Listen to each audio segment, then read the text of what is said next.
Bonjour et bienvenue dans cette vidéo où nous allons installer le projet Symfony Demo. Donc le projet Symfony Demo, c'est un projet open source, une sorte de blog administrable sur lequel il y a beaucoup, qui est tenu par des gens de Symfony et où il y a beaucoup de fonctionnalités de Symfony. Donc, pour présenter un peu le framework, c'est le petit projet démo de la communauté. Donc moi, le but c'est d'arriver à faire ceci.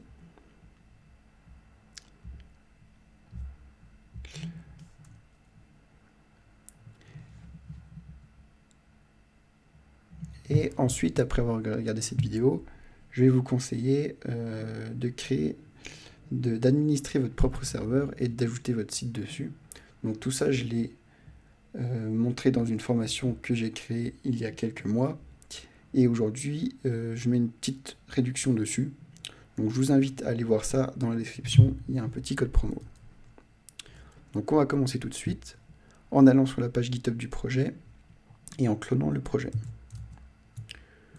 Donc, vous, pour mettre votre projet sur votre serveur, ce que je vous conseille, ce que je fais moi sur beaucoup de mes sites, c'est qu'il est sur GitLab et qu'ensuite je peux le cloner et faire un git pull pour récupérer directement les nouveautés de mon code. Donc je trouve que c'est une manière simple de gérer son code comme ça. Pas besoin de passer sur le FTP et tout ça. Donc, je l'ai cloné. Maintenant, on va faire un composer.phar install. Donc, pour qu'il installe toutes les dépendances de notre projet par rapport au composer. Donc moi, là, dans cette vidéo, je ne vais pas installer la base de données parce qu'il y a une petite erreur sur le PDO SQLite. J'ai pas trop envie de me casser la tête à installer. J'avoue. Donc je vais faire un -- in your platform. Ce qui va pas regarder s'il y a des dépendances manquantes au niveau de PHP. Parce que c'est un truc dont j'ai pas besoin sur les autres projets et qui n'aura pas forcément besoin dans cette vidéo. Vous allez voir. Donc maintenant qu'on a installé les dépendances composer donc en PHP, on va installer celles en JavaScript. Donc là, on fait un npm install. Pour l'instant, rien de compliqué. Composer install, npm install. Voilà, maintenant que c'est fini, on fait un npm run build. Comme ça, tous les packages qu'il a installés là juste avant avec le npm install, il va les utiliser pour créer les fichiers buildés en JS dont il aura besoin. Donc maintenant que ça aussi c'est fait, on va faire un cp.env pour ajouter un .env .local. Donc ça va copier notre fichier .env en .env.local. Et ensuite, on pourra ne pas guitter, on pourra guitter .env et ne pas guitter le .env.local. Comme ça, ici, on peut faire n'importe quel modif, c'est pas grave, on s'en fout. Donc là, par exemple, la database URL, on peut voir qu'il utilise SQLite. Donc c'est une syntaxe particulière et quelque chose de particulier aussi. Moi, ce que j'utilise souvent, c'est cette commande-là, la MySQL.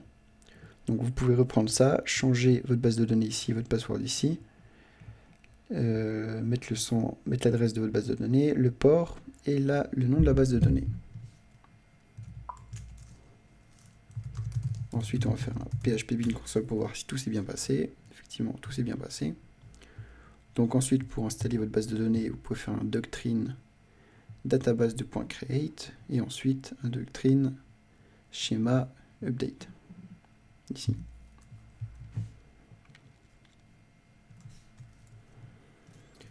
Pour nous, c'est tout bon, je pense. Donc on va modifier notre fichier Apache. Donc c'est ce qui va dire ce domaine-là, il doit aller pointer sur ce dossier-là sur notre serveur. Donc moi, mes fichiers Apache sont directement sur mon serveur, car j'ai un serveur VPS, comme je l'explique dans la formation. Donc c'est pour avoir de bonnes performances et vraiment avoir un contrôle total sur tout. Mais vous, si vous avez un mutualisé OVH par exemple, enfin mutualisé n'importe quel hébergeur, vous devez modifier cette route dans l'interface de votre hébergeur.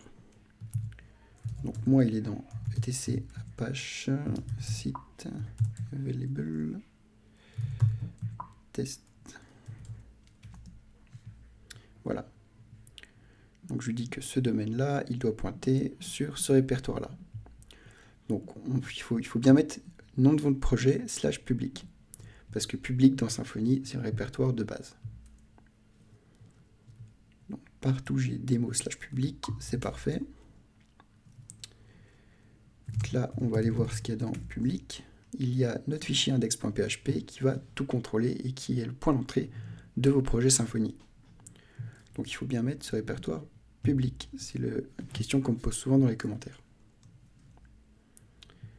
Donc, maintenant qu'on a fait tout ça, on va regarder si notre site fonctionne toujours. Donc, je l'ai installé tout à l'heure, mais depuis j'ai tout supprimé. Donc là, si je recharge la page, on va voir si ça marche.